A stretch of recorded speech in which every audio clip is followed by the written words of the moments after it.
আজকের ভিডিওতে আমরা শিখব খুব ছোট ছোট বেশ কিছু ইংলিশ সেন্টেন্সেস। আমরা যারা একদম বিগিনার্স, ইংরেজিতে কথা বলা শুরু করতে চাইছি বা সবেমাত্র শুরু করেছি, তো ছোট ছোট সেন্টেন্সের মধ্য দিয়ে আমরা প্র্যাকটিস করতে পারি। Welcome back to another video. আমি সোমা, আর আজকের ভিডিওটি যদি ভালো লাগে অবশ্যই একটা লাইক করো আর কমেন্ট করে জানাতে ভুলো না। Let's get started. শাবাশ। শাবাশ কথাটা আমরা কখন ব্যবহার করি? যখন কেউ কোনো ভালো কাজ করে তখন তাকে আমরা শাবাশি দিই, শাবাশ খুব ভালো কাজ করেছো, তখন আমরা বলে থাকি। তো এটা আমরা ইংরেজিতে বলতে পারি ওয়েল ডান। ওয়েল ডান, শাবাশ, well done, well done, well done. বাহ বেশ, বাহ বেশ, এটাকে ইংলিশে আমরা বলবো মার্ভেলাস। মার্ভেলাস, মার্ভেলাস, মার্ভেলাস, বাহ বেশ, মার্ভেলাস। আমাকে দেখতে দাও, অনেক ক্ষেত্রেই আমরা ব্যবহার করে থাকি আমাকে দেখতে দাও। কোনো একটা কাজ হয়তো অনেকে চেষ্টা করছে করার জন্য, পারছে না, আমি হয়তো সেখানে উপস্থিত হলাম, হয়ে বলছি যে কই দেখি আমাকে দেখতে দাও। তো এই কথাটাকে আমরা ইংরেজিতে কিভাবে বলতে পারি? Let me see. Let me see, আমাকে দেখতে দাও, let me see. Let me see, let me see, আমাকে দেখতে দাও। হ্যাঁ বলতে থাকো। কেউ ধরো আমাকে ফোনে আমি কারোর সঙ্গে কথা বলছি, কথা বলতে বলতে অনেক সময় মনে হয় না যে আমার কথা শুনতে পাচ্ছে তো, বা সে ভাবছে যে আমার কথা শুনতে পাচ্ছে তো, সে আবার জিজ্ঞেস করে যে কি শুনতে পাচ্ছ তো? আমি হয়তো বলছি হ্যাঁ বলতে থাকো। হ্যাঁ, হ্যাঁ মানে ইয়েস, আর বলতে থাকো go on. Yes go on, হ্যাঁ বলতে থাকো। Yes go on, yes go on, হ্যাঁ বলতে থাকো। ও নিশ্চয়ই, কারোর সঙ্গে আমার অনেকদিন পর দেখা হয়েছে, সে আমাকে বলছে এসো আমাদের বাড়ি একদিন। বলছি হ্যাঁ নিশ্চয়ই, বা ও নিশ্চয়ই, ও শিওর, ও শিওর,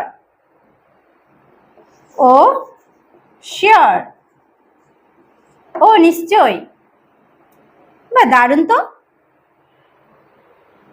কোন একটা পোশাক কেউ কিনেছে, কিনে আমাকে দেখাচ্ছে যে পোশাকটা কেমন হয়েছে, আমার খুব পছন্দ হয়েছে। আমি বলছি বা দারুণ তো, ওয়াও।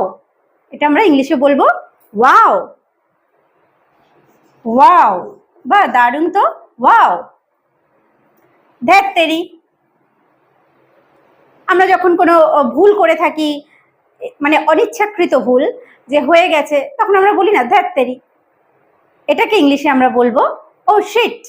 ও শিট, ধ্যাৎ তেরি, ও শিট, ও শিট, ধ্যাৎ তেরি। আমি তাই মনে করি, অনেক ক্ষেত্রে আমরা ব্যবহার করে থাকি আমি তাই মনে করি। কোনো জায়গায় আমি যুক্তি প্রদান করছি যে সেখানে আমারও তাই মনে হয়, তখন আমি বলতে পারি আমি তাই মনে করি।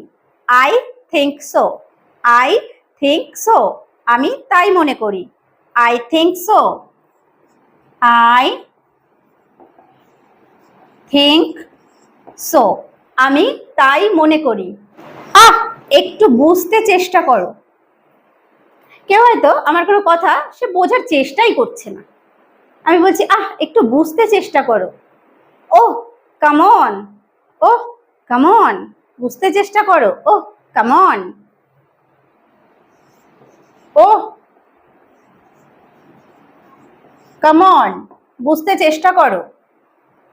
একটুও না, একটুও না, এটাকে ইংলিশে আমরা বলবো not a bit. Not a bit, একটুও না, not a bit, not a bit, একটুও না। মনে করো, আমরা কাউকে বলেই থাকি যে মনে করো তুমি একজন ডাক্তার, বা মনে করো তুমি একজন টিচার, তাহলে তুমি স্টুডেন্টসদের কিভাবে শেখাবে, তো এই যে মনে করো কথাটা আমরা ব্যবহার করি, এটাকে আমরা ইংলিশে বলবো সাপোজ। সাপোজ, সাপোজ মানে মনে করো। সাপোজ, এখানে কেউ আছেন? আমি কাউকে দেখতে পাচ্ছি না কোথাও গিয়ে, তো সেখানে আমি গিয়ে জিজ্ঞেস করছি এখানে কেউ আছেন? Anybody here? Anybody here? এখানে কেউ আছেন? এইভাবে আমরা জিজ্ঞেস করতে পারি ইংলিশে, anybody here? Anybody here? Anybody here? এখানে কেউ আছেন? বুঝেছি, কেউ কোনো কথা আমাকে বলছে, আমি বলার পরে বুঝতে পেরেছি, তখন আমরা কি বলবো? বুঝেছি। এটাকে ইংলিশে বলবো আন্ডারস্ট্যান্ড। আন্ডারস্ট্যান্ড, বুঝেছি। আন্ডারস্ট্যান্ড,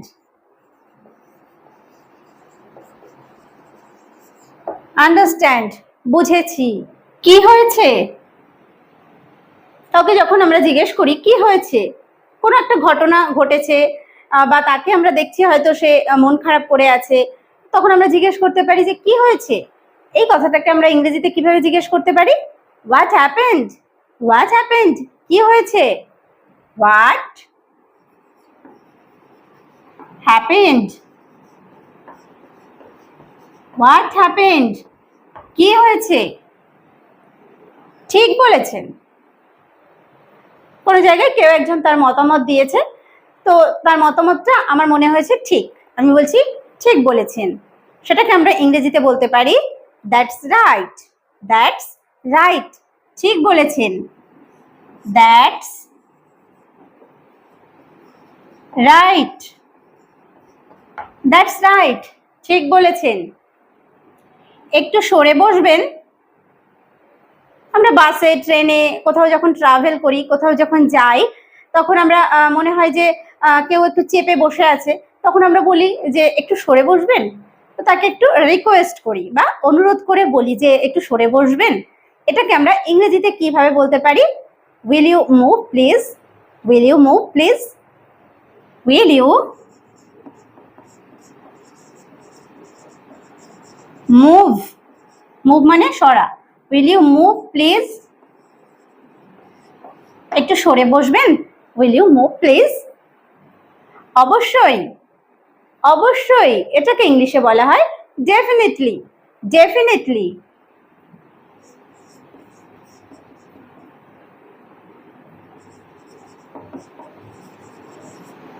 ডেফিনেটলি, অবশ্যই। যথেষ্ট হয়েছে, সে অনেক আমার নামে উল্টোপাল্টা বলেছে, আমি কিন্তু আর সহ্য করব না, যথেষ্ট হয়েছে। তো অনেক ক্ষেত্রেই আমরা ব্যবহার করে থাকি। একটা এক্সাম্পল হিসেবে বললাম, যথেষ্ট হয়েছে, এটাকে ইংলিশে বলবো দ্যাটস এনাফ বা ইটস এনাফ। It's enough.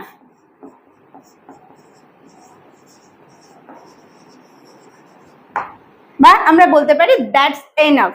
ওকে, কেউ একজন এসেছিল। এই জায়গাটা দেখে মনে হচ্ছে এখানে কেউ একজন এসেছিল। কেউ একজন, সামওয়ান, এসেছিল। কাম মানে আসা, এসেছিল যখন আমরা ব্যবহার করব বাংলায় তখন তার পাস্ট ফর্ম হবে কেম। সামওয়ান কেম, কেউ একজন এসেছিল। সামওয়ান কেম। সামওয়ান কেম, কেউ একজন এসেছিল। রাজ কি ওখানে ছিল? রাজ কি ওখানে ছিল? কোনো একটা খবর আমি হয়তো পেয়েছি একজনের কাছ থেকে, সে হয়তো রাজের কিছু হয়, আমি জাস্ট একটা নাম এখানে বলেছি, সে হয়তো রাজের কিছু হয়, তো রাজ কি করে জানলো? রাজ কি সেখানে ছিল? এইভাবে আমরা জিজ্ঞেস করতে পারি ওয়াজ রাজ দেয়ার?